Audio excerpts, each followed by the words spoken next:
পঞ্চগড়ের আটোয়ারী উপজেলার বাগডোকরা খাল খনন প্রকল্পে অনিয়ম ও দুর্নীতির অভিযোগ উঠেছে। দায়সারা খনন, কালভার্ট নির্মাণে নিম্নমানের সামগ্রী ব্যবহার এবং শ্রমিক দিয়ে কাজ করানোর নিয়ম থাকলেও এক্সক্যাভেটর দিয়ে মাটি কাটা সহ প্রকল্প জুড়ে নানা অনিয়মের সত্যতা মিলেছে। বিশেষ করে একটি গাছ রোপণের পেছনে ৬৭৯ টাকা, বাজার মূল্য ২,০০০ টাকার আরসিসি রিং পাইপের দাম ১৩,৪৭৯ টাকা দেখানো হয়েছে। পাশাপাশি কালভার্ট নির্মাণ ব্যয় ৯ লাখ থেকে বাড়িয়ে ১৬ লাখ টাকা করা এবং প্রকল্প কমিটির স্বাক্ষর ছাড়াই বিল উত্তোলনের মতো ঘটনা ঘটেছে।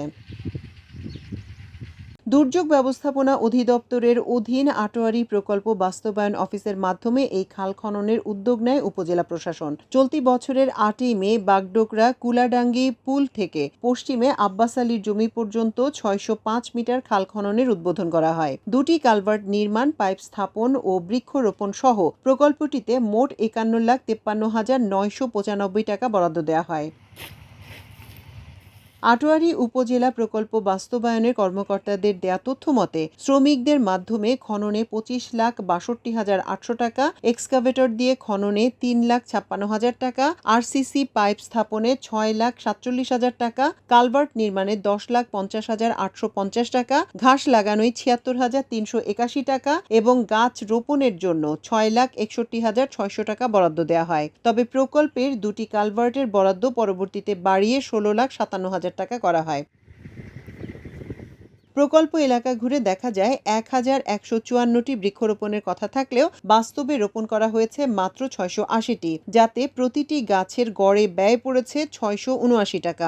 অন্যদিকে ১৯৬টি আরসিসি রিং পাইপ স্থাপনের কথা থাকলেও ২২টি স্থানে স্থাপন করা হয়েছে মাত্র ৪৮টি। এসব রিং পাইপের প্রতিটির বাজার মূল্য সর্বোচ্চ ২,০০০ টাকা হলেও এখানে ব্যয় দেখানো হয়েছে ১৩,৪৭৯ টাকা। ১১৯ জন শ্রমিককে প্রতিদিন ৫০০ টাকা করে হাজিরা দেওয়ার পরও ঘাস লাগানো খাতে বাড়তি ব্যয় দেখানো হয়েছে ৭৬,৩৮১ টাকা। প্রকল্পের সভাপতি পরিষদের ইউপি সদস্য করুণা পাল। তার দাবি, সে নামেই সভাপতি, কাজ করছেন চেয়ারম্যান। তিনি বলেন, আমাকে কোনোদিন দেখতে যেতে হয়নি। চেয়ারম্যান আমার চেকের পাতায় স্বাক্ষর করে নিয়েছিল। কয়েকদিন পর দেখি মোবাইলে মেসেজ ২৪ লাখ টাকা উত্তোলন করা হয়েছে। চেয়ারম্যান এটাও বলেছিল, প্রকল্পে সভাপতির নাম তোমার, তবে এটাতে কোনো লাভ নাই, শুধু কাজটা করে দিতে হবে। উপজেলা প্রকল্প বাস্তবায়ন কর্মকর্তা মোহাম্মদ ফজলুল হক বলেন, খাল খনন কাজ চলমান রয়েছে। কাজ যতটুকু বুঝে পাওয়া যাবে ঠিক ততটুকুই বিল প্রদান করা হবে। আমরা তিনটা ধাপে টাকা পরিশোধ করি। 2টা ধাপে টাকা পরিশোধ হয়ে গেছে, আর 3টা টাকাটা আমরা অলরেডি আজকের মধ্যে ছেড়ে দিই। আর বাদ বাকি অর্ধেক টাকা 25 লক্ষ প্লাস এই টাকাটা, এখানে 2টি কালভার্ট আছে, রিং পাইপ আছে, গাছ আছে, সেই সাথে খাল খনন আছে।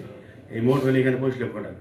উপজেলা নির্বাহী অফিসার রিপামণি দেবী বলেন, তদন্ত কমিটি কিছু সুপারিশ করেছে, সে বিষয়ে আমরা দেখব।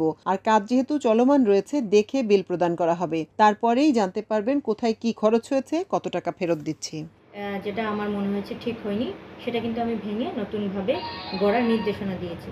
আরেকটা বিষয় হচ্ছে যে এই বিষয়ে যেহেতু আমি ইঞ্জিনিয়ার না, এই কালভার্টের মান যাচাইয়ের জন্য আমরা একটা তদন্ত কমিটি করে দিয়েছি। তদন্ত কমিটি আমাকে খুব দ্রুতই 3 কার্যদিবসের মধ্যে রিপোর্ট দিবে যে কালভার্ট যেটা এস্টিমেট ধরা হয়েছে, এস্টিমেট অনুযায়ী কাজ হয়েছে কিনা, স্ট্যান্ড আমার ঠিক আছে কিনা।